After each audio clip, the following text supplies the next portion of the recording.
అభినందనలు. మనం స్వాధ్యాయ బుక్ రీడింగ్లో భాగంగా సాయి సచ్చరిత్రం జ్ఞానాన్ని తీసుకున్నాం కదా. సో ఈరోజు సెక్షన్ కంటిన్యూ చేసుకునే ముందు, బాబా గారి యొక్క జ్ఞానాన్ని మనం తీసుకునే ముందు చక్కగా ఒక 5 నిమిషాల పాటు ధ్యానం చేస్తూ తర్వాత సెక్షన్ కంటిన్యూ చేసుకుందాం మాస్టర్స్. ఓకేనా? సో మరి అందరూ సిద్ధంగా ఉన్నారు కదా? చక్కగా ఉన్న చోటనే స్థిరమైన సుఖ ఆసనంలో కూర్చోండి. వేళ్ళల్లోకి వేళ్ళు పెట్టుకోండి. మీ 2 కాళ్ళను కూడా క్రాస్ చేసుకోండి. 2 కళ్ళను క్లోజ్ చేసుకొని నిఠారుగా కూర్చొని శ్వాసని గమనిస్తూ మీలోకి మీరు అంతర ప్రయాణం చేయండి.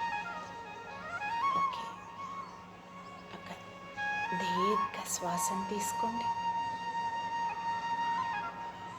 నిదానంగా శ్వాసని బయటికి వదిలివేయండి.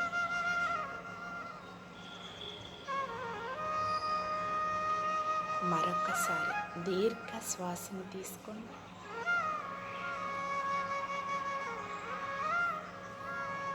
నిదానంగా శ్వాసని బయటికి వదిలివేయండి. మరొక్కసారి దీర్ఘ శ్వాసని తీసుకోండి. నిదానంగా శ్వాసని బయటికి వదిలివేయండి. సహజంగా జరిగే శ్వాసని గమనిస్తూ మీతో మీరు ఉంటూ మీలోనికి మీరు అంతర ప్రయాణం చేయండి. శ్వాస మీద ధ్యాస, ఎరుకతో ఉండండి. ప్రశాంతమైన మనస్సుతో శ్వాసతో అనుసంధానమవుతూ లోతులోనికి ప్రయాణించండి.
సహజ స్థితికి వస్తూ మీ రెండు చేతులను విడదీస్తూ మీ కంటి మీద పెట్టుకోండి.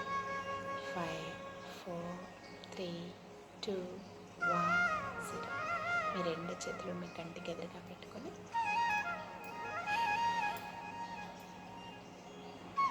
నిదానంగా కళ్ళను ఓపెన్ చేయండి. ధ్యానం కంటిన్యూ చేసేవాళ్ళు చేస్తూ చక్కగా ఈ జ్ఞానాన్ని తీసుకోండి. ఓకే, మరి సెక్షన్లోకి వెళ్ళిపోతాము. మనం నిన్న 2 చాప్టర్స్, చాప్టర్ 1, చాప్టర్ 2 జ్ఞానం తీసుకున్నాం కదా. ఈరోజు చాప్టర్ 3, 3వ అధ్యాయం. ఓం శ్రీ సాయినాథాయ నమః. శ్రీ సాయి సచ్చరిత్రం 3వ అధ్యాయము. సాయిబాబా అనుమతి వాగ్దానము. భక్తులకు వేరువేరు పనులను నియమించుట. బాబా కథలు దీపస్తంభాలు. సాయిబాబా మాతృప్రేమ. రోహిల్లా కథ. బాబా యొక్క అమృత తుల్యమగు పలుకులు. వీటి గురించి ఈరోజు తెలుసుకుందాం. సాయిబాబా యొక్క అనుమతి వాగ్దానం. వెనుకటి అధ్యాయములో వర్ణించిన ప్రకారము శ్రీ సాయి సచ్చరిత్ర వ్రాయుటకు బాబా పూర్తి అనుమతి నొసంగుచు ఇట్లు నుడివిరి. సచ్చరిత్ర వ్రాయు విషయంలో నా పూర్తి సమ్మతి కలదు. నీ పనిని నీవు నిర్వర్తించుము, భయపడకుము, మనస్సు నిలకడగా ఉంచుము, నా మాటల యందు విశ్వాసముంచుము. నా లీలలు రాసినచో నవిద్య అంతరించిపోవును. శ్రద్ధాభక్తులతో వాణిని వినిన వారికి ప్రపంచమందు వ్యామోహము క్షీణించును. బలమైన ప్రేమ భక్తి కెరటములు లేచును. ఎవరైతే నా లీలల్లో మునిగెదరో వారికి జ్ఞానరత్నములు లభించును. ఇది విని రచయిత మిక్కిలి సంతసించెను. వెంటనే నిర్భయుడయ్యను. కార్యము జయప్రదముగా సాగునను ధైర్యము కలిగెను. అటుపైన మాధవరావు దేశపాండే వైపు తిరిగి బాబా ఇట్లనెను. ప్రేమతో నా మనస్సును ఉచ్చరించిన వారి కోరికలన్నీ నెరవేర్చెదను. వారి భక్తిని హెచ్చించెదను. వారి నన్ని దిశల యందు కాపాడెదను. ఎవరైతే మనఃపూర్వకముగా నాపై పూర్తిగా నాధారపడి ఉన్నారో వారి కథలు వినునప్పుడు ఆనందమును శాశ్వతమైన తృప్తిని ఇచ్చెదనని నమ్ముము. ఎవరైతే నన్ను శరణు వేడెదరో, భక్తి విశ్వాసములతో నన్ను పూజించెదరో, నన్నే స్మరించెదరో, నా రూపమును తమ మనస్సున నిలుపుకొనెదరో వారిని దుఃఖ బంధనముల నుండి తప్పింతును. ప్రాపంచిక విషయములు అన్నింటినీ మరచి నా నామమునే జపించుచు, నా పూజనే సల్పుచు, నా లీలలను చరిత్రలను మననము చేయుచు ఎల్లప్పుడూ నన్ను జ్ఞప్తియందు ఉంచుకొనెదరో ప్రపంచ విషయంలో ఎందెట్లు తగులుకొందురు. వారిని మరణము నుండి బయటకు లాగెదను. నా కథలను వినుము, వానిని మననమున నిలుపుము. ఆనందమునకు తృప్తికి ఇది ఏ మార్గము. నా భక్తుల యొక్క గర్వ అహంకారములు నిష్క్రమించును. నా లీలలు వినువారికి శాంతి కలుగును. మనపూర్వకమైన నమ్మకము కలవారికి శుద్ధ చైతన్యముతో తదాత్మము కలుగును. సాయి సాయి అను నామమును జ్ఞప్తియందు ఉంచుకున్నంత మాత్రమున చెడు పలుకుట వలన వినుట వలన కలుగు పాపములు తొలగిపోవును. భక్తులకు వేరువేరు పనులు నియమించుట. భగవంతుడు వేరువేరు భక్తులను వేరువేరు పనులకు నియమించును. కొందరు దేవాలయములు, మఠములు, తీర్థముల నదీ ఒడ్డున మెట్లు మొదలగు నిర్మించుటకు నియమితులగుదురు. భగవంతుని లీలలు పాడుటకు కొందరు నియుక్తులగుదురు. కొందరు తీర్థయాత్రలకు పోవుదురు. సచ్చరిత్ర రచన నాకు నియమింపబడినది. విషయ జ్ఞానము శూన్యమగుటచే నీ పని నా ఈ పని నా అర్హతకు మించినది అయినచో ఇంత కఠినమైన పని నేనెందుకు ఆమోదించవలెను? సాయిబాబా జీవిత చరిత్రను వర్ణించగల వారెవ్వరు? సాయి యొక్క కరుణయే ఎంత కఠిన కార్యమును నెరవేర్చు శక్తిని నాకు ప్రసాదించినది. నేను చేత కలము పట్టుకొనగానే సాయిబాబా నా అహంకారమును పరిహరించి వారి కథలను వారే వ్రాసుకొనిరి. కనుక ఈ గ్రంథము రచించిన గౌరవము సాయిబాబాకే చెందును, కానీ నాకు కాదు. బ్రాహ్మణుడనై పుట్టినప్పటికీ శృతి స్మృతి అను రెండు కళ్ళు లేకుండుటచే సాయి సచ్చరిత్రమును నేను వ్రాయలేకుంటే, కానీ భగవంతుని అనుగ్రహము మూగవాణిని మాట్లాడినట్లు చేయును, కుంటివాణిని పర్వతము దాటునట్లు చేయును. తన ఇచ్ఛానుసారము పనులు నెరవేర్చుకుని చాతుర్యము ఆ భగవంతునికే కలదు. హార్మోనియమునకు కానీ వేణువునకు కానీ ధ్వనులు ఎట్లు వచ్చుచున్నవో తెలియదు, అది వాయించు వానికే తెలియను. చంద్రకాంతము ద్రవించుట, సముద్రము ఉప్పొంగుట వాని వల్ల జరగవు, అవి చంద్రోదయము వల్ల జరుగును.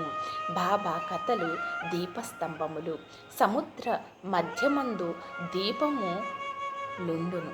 పడవులపై పోవువారు ఆ వెలుతురులో రాళ్ళు రప్పల వల్ల కలుగు హానులను తప్పించుకొని సురక్షితముగా ప్రయాణింతురు. ప్రపంచమను మహాసముద్రములో బాబా కథలను బాబా కథలు దీపముల వలె దారి చూపును. అవి అమృతము కంటే తీయగా నుండి ప్రపంచ యాత్ర చేయు మార్గము సులభమగును, సుగమముగాను చేయు. యోగీశ్వరుల కథలు పవిత్రములు. అవి మన చెవుల ద్వారా హృదయమందు ప్రవేశించినప్పుడు శరీర స్పృహయును అహంకారమును ద్వంద్వ స్వభావములను నిష్క్రమించును. మన హృదయమందు నిల్వ ఉండిన సందేహములు పటాపంచలైపోవును. శరీర గర్వము మాయమైపోయి కావలసినంత జ్ఞానము నిలువ చేయబడును. శ్రీ సాయి బాబా కీర్తి వర్ణనలు ప్రేమతో పాడినా కానీ వినినా కానీ భక్తుని పాపములు పటాపంచలగును. కాబట్టి ఇవియే మోక్షమునకు సులభ సాధనములు. కృతయుగములో శమధామములు అనగా నిశ్చల మనస్సు శరీరము, త్రేతాయుగములో యాగము, ద్వాపర యుగములో పూజ, కలియుగములో భగవాన్ మహిమలను చివరి సాధనమును అవలంబించవచ్చును. తక్కిన సాధనములు అనగా యోగము, యాగము, ధ్యానము, ధారణము అవలంబించుట కష్టతరము, కానీ భగవంతుని కీర్తిని మహిమను పాడుట అతి సులభం. మన మనస్సును మాత్రమే అటువైపు తిప్పవలను. భగవత్ కథలను వినుట వలన పాడుట వలన మనకు దేహమందు అభిమానము తొలగిపోవును. అది భక్తులను నిర్మోహాలుగా చేసి తుదకు ఆత్మ సాక్షాత్కారము పొందునట్లు చేయను. ఆ కారణము చేతనే సాయిబాబా నాకు సహాయపడి నాచే ఈ సచ్చరిత్ర అమృతమును వ్రాయించి భక్తులు దాన్ని సులభముగా చదవగలరు, వినగలరు. చదువునప్పుడు వినునప్పుడు బాబాను ధ్యానించవచ్చును. వారే స్వరూపమును మనస్సునందు మననము చేసుకొనవచ్చును. ఈ ప్రకారము గురువునందు తదుపరి భగవంతుని యందు భక్తి కలుగును. తుదకు ప్రపంచమందు విరక్తి పొంది ఆత్మ సాక్షాత్కారము సంపాదించగలుగుదుము. సచ్చరిత్రామృతము వ్రాయుట, తయారు చేయుట బాబా యొక్క కటాక్షము చేతనే సిద్ధించినవి. నేను నిమిత్త మాత్రుడిగానే ఉంటిని. సాయిబాబా యొక్క మాతృప్రేమ. ఆవు తన దూడను ఎట్లు ప్రేమించునో అందరికీ తెలిసిన విషయమే. దాని పొదువు ఎల్లప్పుడూ నిండియే ఉండును. దూడకు కావలసినప్పుడు ఎలా కుడిచిన చోపాలు ధారగా కారును. అలాగనే బిడ్డకు ఎప్పుడు పాలు కావలనో తల్లి గ్రహించి సకాలమందు పాలిచ్చును. బిడ్డకు గుడ్డలు తొలగుట ఎందును అలంకరించుట ఎందును తల్లి తగిన శ్రద్ధ తీసుకుని సరిగ్గా చేయును. బిడ్డకు ఈ విషయం ఏమియో తెలియదు కానీ తల్లి తన బిడ్డలు చక్కగా దుస్తులు ధరించి అలంకరింపబడుట చూచి అమిత ఆనందము పొందును. తల్లి ప్రేమకు సరిపోల్చదగినదేదియూ లేదు. అది అసామాన్యము, నిర్వ్యాజ్యము. సద్గురువులు కూడా ఈ మాతృప్రేమ వారి శిష్యుల యందు చూపుదురు. సాయిబాబాకు కూడా నా యందు అట్టి ప్రేమ ఉండెను. దానికి క్రింది ఉదాహరణ ఒకటి. 1916వ సంవత్సరములో నేను సర్కారు ఉద్యోగము నుండి విరమించిన నా కియ నిశ్చయించిన పింఛను, కుటుంబము, గౌరవము సాకుటకు చాలదు. గురు పౌర్ణమి నాడు ఇతర భక్తులతో నేను కూడా షిరిడీకి పోయి తిని అన్నా చింతనీకర్ నా గురించి బాబాతో ఇట్లా అడిగెను. దయచేసి ఈ అన్నా సాహెబ్ యందు దాక్షిణ్యము చూపుము. వానికి వచ్చు పింఛన్ సరిపోదు. వాని కుటుంబము పెరుగుచున్నది. వానికి ఇంకేదైనా ఉద్యోగం ఇప్పించుము. వాని ఆతురతను తీసి నిశ్చింతను కలుగచేయుము. అందులకు బాబా ఇట్లు జవాబిచ్చెను. వానికి ఇంకొక ఉద్యోగము దొరుకును, కానీ వాడిప్పుడు నా సేవతో తృప్తి పడవలెను. వాని భోజన పాత్రలు ఎప్పుడూ పూర్ణముగానే ఉండును. అవి ఎన్నటికీ నిండుకొను. వాని దృష్టినంతటినీ నా వైపు తిప్పవలెను. నాస్తికుల దుర్మార్గుల సహవాసము విడవవలెను. అందరి ఎడల అనుకువ నమ్రతగా ఉండవలెను.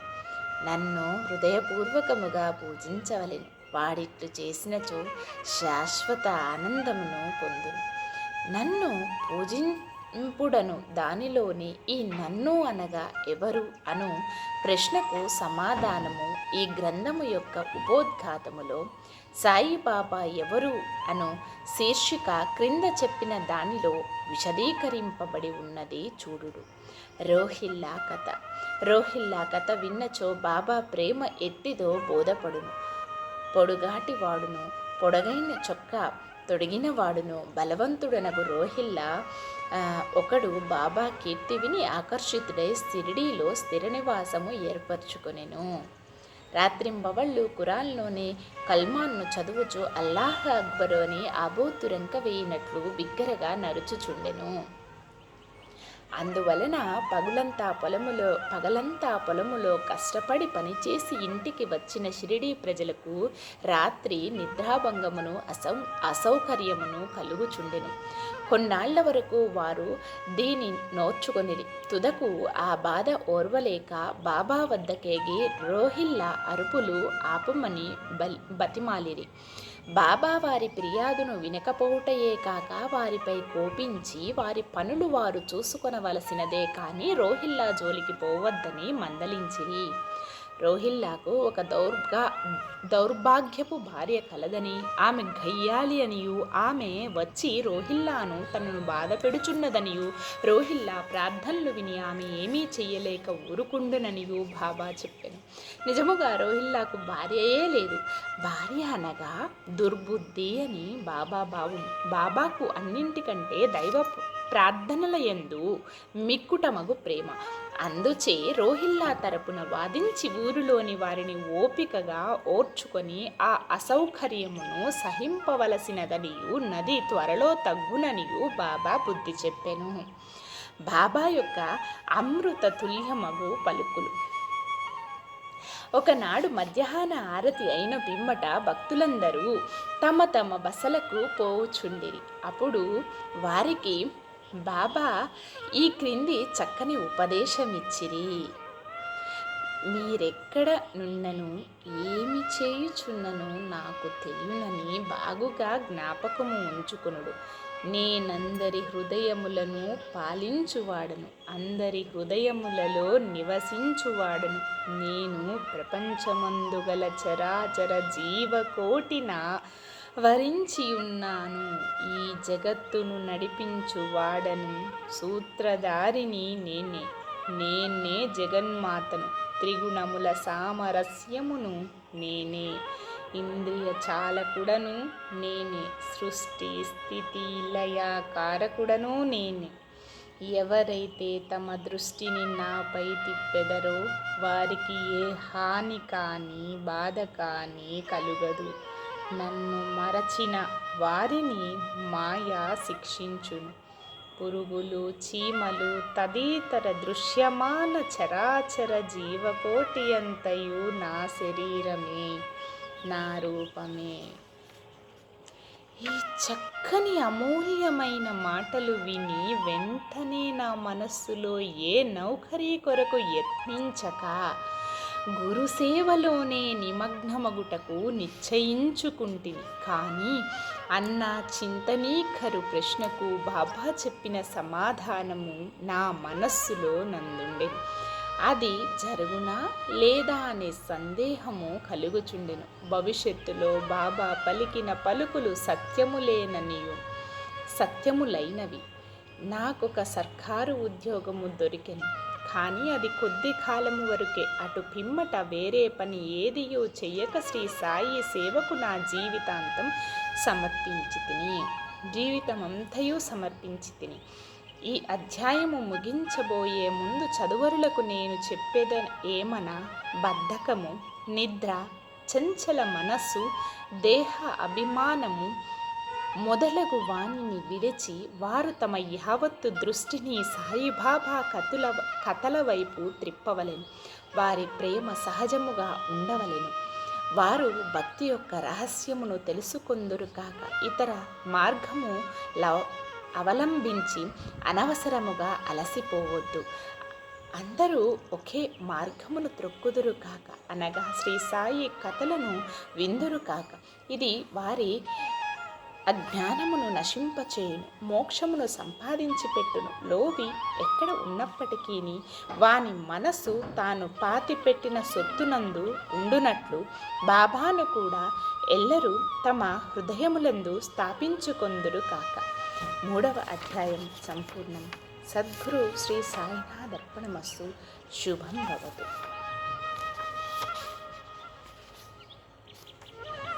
ఓం శ్రీ సాయినాథాయ నమః. శ్రీ సాయి సచ్చరిత్రం 3వ అధ్యాయం కంప్లీట్ అండి. ఓకే మాస్టర్స్, అంతటితో ఈ సెక్షన్ క్లోజ్ చేసుకుని రేపు 4వ అధ్యాయంతో కలుసుకుందాం. మరి చక్కగా క్లోజ్ చేసుకునే ముందు ఒక్క నిమిషం పాటు ధ్యానం చేసుకుందాం. ఈ జ్ఞానాన్ని మన అణువులోనూ నింపుకుందాం మాస్టర్స్. ఓకే, చక్కగా ఉన్న చోటనే స్థిరమైన సుఖ ఆసనంలో కూర్చోండి. శ్వాసను గమనిస్తూ ఉండండి.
నిదానంగా సహజస్థితికి వస్తూ మీ 2 చేతులను మీ కంటి మీద పెట్టుకోండి. 5, 4, 3, 2, 1, 0. మీ 2 చేతులను మీ కంటిగా ఎదురుగా పెట్టుకొని నిదానంగా కళ్ళు మూపించండి. ఓకే మాస్టర్స్, ధ్యానం కంటిన్యూ చేసేవాళ్ళు చక్కగా ఇలానే చేసుకోండి. మరి రేపటి సెక్షన్లో కలుసుకుందాం.